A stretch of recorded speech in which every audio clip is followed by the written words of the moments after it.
सोचिए, एक जमाना था जब भारत को अपने ही लोगों का पेट भरने के लिए बाहर के देशों से अनाज मंगवाना पड़ता था। और आज देखिए, भारत दुनिया के सबसे बड़े एग्रीकल्चरल प्रोड्यूसर्स में से एक है। तो ये बदलाव, ये हुआ कैसे? इसका जवाब छिपा है कई सारी क्रांतियों में। और मजे की बात यह है कि हर क्रांति का अपना एक अलग रंग है। आइए, आज इसी रंगीन सफर को थोड़ा और करीब से समझते हैं।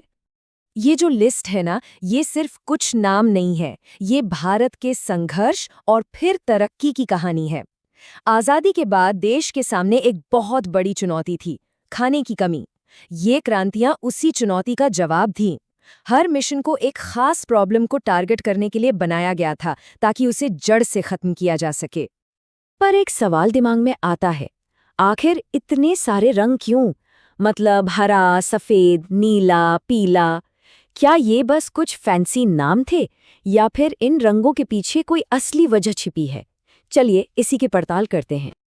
तो चलिए कहानी शुरू करते हैं उन दो सबसे बड़े और अहम रंगों से, जिन्होंने भारत की खेती किसानी की पूरी तस्वीर ही बदल दी और आने वाली सभी क्रांतियों के लिए एक मजबूत नींव तैयार की। जी हाँ, ग्रीन रेवोल्यूशन और व्हाइट रेवोल्यूशन। ये सिर्फ सरकारी योजनाएं नहीं थीं, ये तो पूरे देश का आंदोलन बन गए थे। इन्होंने सिर्फ हमें खाने पीने में आत्मनिर्भर नहीं बनाया, बल्कि करोड़ों किसानों की किस्मत बदल दी। ये हमारी एग्रीकल्चरल सक्सेस स्टोरी के दो मेन पिलर्स हैं, कह सकते हैं। तो सबसे पहले ग्रीन रेवोल्यूशन। बात है 1960s की, जब हालात बहुत खराब थे। देश में अकाल का खतरा मंडरा रहा था। ये रेवोल्यूशन उसी मुश्किल हालात का जवाब था। इसका मकसद सीधा साधा था, पर बहुत बड़ा। ये पक्का करना कि भारत में कोई भी भूखा ना सोए। ये सिर्फ पैदावार बढ़ाने की बात नहीं थी, ये देश का पेट भरने की जिम्मेदारी थी। और फिर आई व्हाइट रेवोल्यूशन, जिसे हम ऑपरेशन फ्लड के नाम से भी जानते हैं।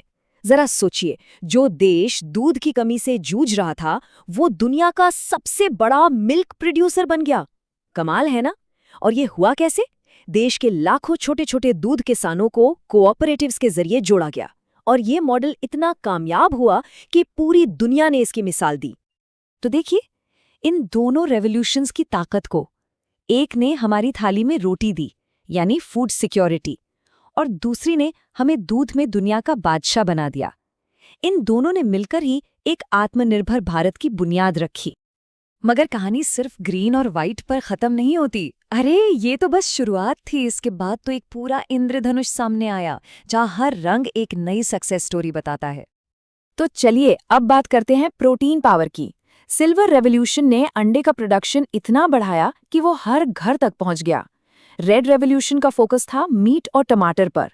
पिंक रेवोल्यूशन ने प्रॉन्स यानी झींगे के एक्सपोर्ट में भारत को एक बड़ा प्लेयर बना दिया।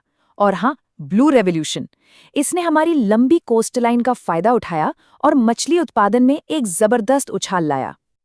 अच्छा, अब आते हैं उन चीजों पर जो सीधे जमीन से उगती हैं।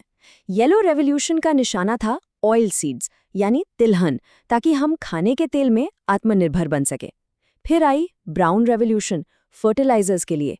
सच कहूं तो इसके बिना ग्रीन रेवोल्यूशन शायद उतना सफल ही नहीं होता। बादामी रेवोल्यूशन ने हमारे मसालों की खुशबू पूरी दुनिया में फैलाई। और गोल्ड रेवोल्यूशन, नाम से ही जाहिर है, इसने आलू का प्रोडक्शन इतना बढ़ाया कि वो हर किचन का राजा बन गया। अब जरा गोल्डन कलर्स की बात करें। गोल्डन रेवोल्यूशन ने फलों के प्रोडक्शन में बूम ला दिया, जिससे हमारी प्लेट में स्वाद भी बढ़ा और न्यूट्रिशन भी। और गोल्ड रेवोल्यूशन ने तो इस दायरे को और भी बड़ा कर दिया।